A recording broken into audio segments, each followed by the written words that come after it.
Hi everyone, this is Michael Tabaradi of michaeltabaradi.com, and in this video I'm going to be talking about the importance of making sure that you check the metrics, data and analytics when it comes to the content that you're producing.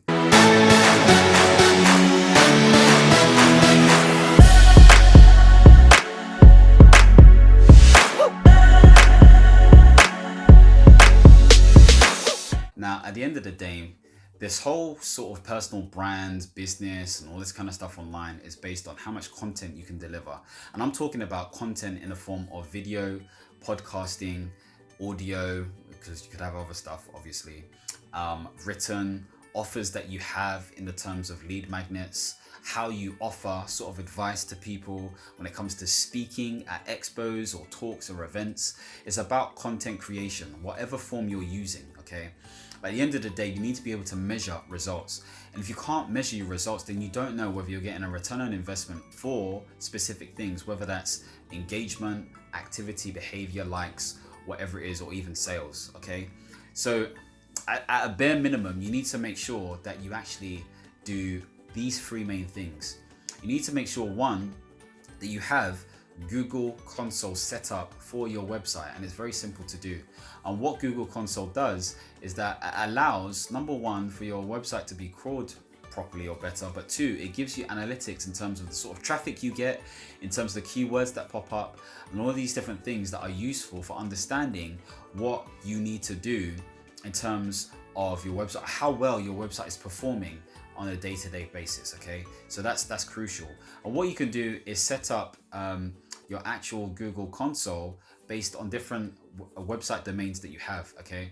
Now, what I didn't say in one of the previous videos when it came to sort of like optimization is that if you do have a website, the domain name should be a secure HTTPS. So it needs to have a positive SSL certificate, and this is becoming mandatory, especially if you want to be ranked for in Google. It's very important, okay?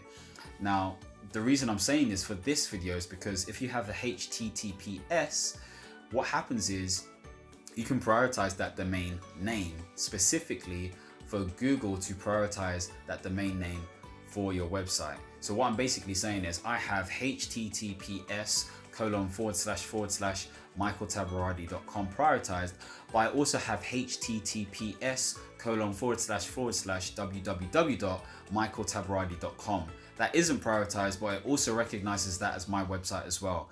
Previously, it was also recognized as http://michaeltabaradi.com, so on and so forth. But the S is very important because it shows that the website is secure, and again, that helps when it comes to your rankings, when it comes to Google crawling it and all that other exciting stuff. Anyway, so make sure you have a Google Console. Second thing you want to do is make sure you have a Google Analytics. Well, even before I get to that, in order to set up your Google Console, what you need to do is, one way to do it anyway, is to verify that that is your website. So what happens is it will give you the option to actually attach a piece of code to the header of your website. So you can do that manually, or you can download the plugin Headers and Footers on your WordPress, put that in the footer section, press save. You can even uninstall the plugin if you want to after that. And then you want to make sure that you go back to Google Console, test the actual tag that has worked, and then you're good to go. It's set up, and that's how you do it, okay? Same thing works with Google Analytics, which I'm going to talk about. Now, Google Analytics is crucial, man. It's really important because it tells you demographic information, time and activity information, behavioral information. It tells you how much traffic you're getting on a day-to-day basis, month-to-month basis, yearly basis. You can compare it to different moments of time. You can also see what keywords you've been sort of like being searched for, what different like sources and channels people are finding you on. Very useful. You need that information because, again, it gives you an idea of what you need to start focusing on, or what you should focus on when it comes to your content, because you don't want to be doing things blindly. You don't want to be doing things out of emotion and, you know, all of that kind of stuff. You want to be hitting things the right way, okay? So make sure you download Google Analytics. It's very, very important. And again, if you don't know how to download it, there are so many tutorials on YouTube, okay? What you can also do is that once you've connected your Google Analytics to your actual website, you can also connect it to your YouTube, which is really, really useful actually, because it means that you can check the analytics of how well your YouTube is doing. Again, you can check analytics on YouTube. But again, it's good to have this information so you can go in much more detail and rigor in terms of what you need to be doing for your YouTube. The final thing is installing the Facebook Pixel. Now, the reason I say the Facebook Pixel is because I like the interface. I like the way it breaks down information. And again, it's very useful, especially when you're going to be doing advertising targeted to those people who have come to your website in the last 90 or 180 days. Okay, so I say this because strategically it's a good idea, but again, it's a really good way of looking at your analytics as well. Okay, so make sure you install the Google Pixel, both for the Google Analytics script and for the Facebook tagging script. You can install them or place them in to the header of your website using the header and footers plugin, as I spoke about before. And again, it's just good, useful information.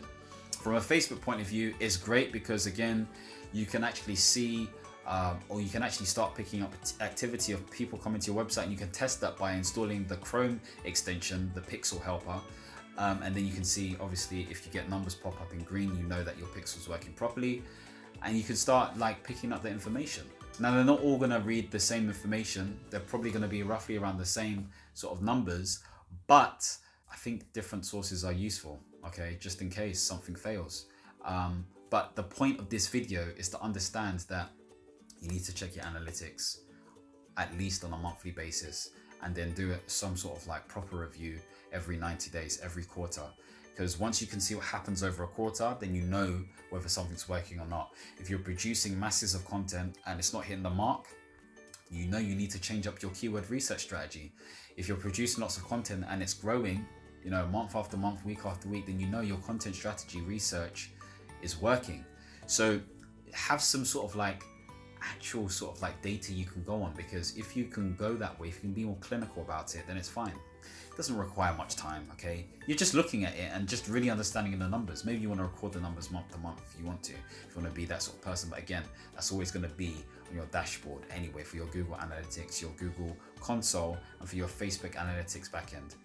So hopefully this has given you enough information. Hopefully you can understand why it's important to make sure you track progress, especially for keywords and especially for your website, so you're not wasting your time.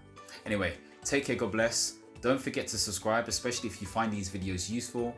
And if you feel like anyone else needs to hear this, then share this video with somebody else. Leave any comments based on how you actually track your analytics and how you're finding it for yourself. Take care, God bless. Understand, reach, and expand. Peace.